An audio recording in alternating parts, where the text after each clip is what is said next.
বৃষ্টিতে পোশাক ভিজে তো গেল, সেটা যে রোদে শুকিয়ে নেবেন সেটাও সম্ভব হয়ে উঠছে না টানা বৃষ্টির কারণে। বাতাসে জলীয় বাষ্প বেশি থাকার কারণে বাতাসেও সহজে শুকাতে চাইছে না কাপড়। ভেজা থাকতে থাকতে ভ্যাপসা গন্ধ হয়ে যাচ্ছে পোশাকে। আবার আলমারিতে যত্ন করে রাখা পোশাকগুলোতে ফ্যাঙ্গাস পড়ে যাচ্ছে স্যাঁতসেঁতে আবহাওয়ার কারণে। এই বর্ষায় পোশাকের যত্নের জরুরি কিছু টিপ জেনে নিন। পোশাক শুকিয়ে যাওয়ার পরও এক ধরনের আর্দ্র ভাব থেকে যায় এই আবহাওয়ায়, তাই আলমারিতে রাখার আগে অবশ্যই ইস্ত্রি করে নেবেন। ন্যাপথলিন অথবা নিম পাতার গুঁড়ো দিয়ে রাখুন কাপড়ের ভাঁজে ভাঁজে, পোকামুক্ত থাকবে পোশাক। বর্ষায় জামা কাপড় ধোয়ার সময় ব্যবহার করতে পারেন ভিনেগার। বড় একটি বালতির পানিতে 1 কাপ সাদা ভিনেগার দিয়ে পোশাক কিছুক্ষণ ভিজিয়ে রাখুন।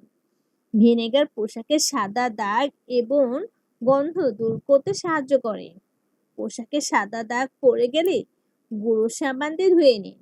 এছাড়া ভালো করে ধুয়ে এবং শুকিয়ে তারপর আলমারিতে রাখলে এমন সমস্যা কমে যাবে। পোশাকে ফ্যাঙ্গাস পড়ে গেলে লবণ ও লেবুর মিশ্রণ ঘষে কিছুক্ষণ রেখে ধুয়ে ফেলুন, ফ্যাঙ্গাস দূর হয়ে যাবে। সিল্কের শাড়ি অথবা পোশাক পাতলা কাপড়ে মুড়ে তারপর আলমারিতে রাখুন। পোশাকের তাকে সিলিকা জেলের প্যাকেট রাখুন। সিলিকা জেল বাতাসের আর্দ্রতা চুষে নেয়, এতে পোশাকে ফ্যাঙ্গাস পড়ে না। পোশাকে কাদা লাগলে আগে কাদার অংশ পরিষ্কার করুন, এরপর পুরো পোশাক ধুয়ে দিন। সাদা সুতি পোশাকে কালো তীর পড়ে যায় দ্রুত, এ থেকে মুক্তি পেতে সুতি পোশাক বৃষ্টিতে ভিজলে দ্রুত ধুয়ে ফেলতে হবে। তীরা পড়ে গেলে ডিটারজেন্ট দিয়ে ধুয়ে নিন, কালো দাগ চলে যাবে। রোদ না উঠলে বাতাসে পোশাক শুকিয়ে নিন। হেয়ার ড্রায়ার বা ওয়াশিং মেশিন ব্যবহার করেও ভেজা পোশাক শুকাতে পারেন। ধন্যবাদ।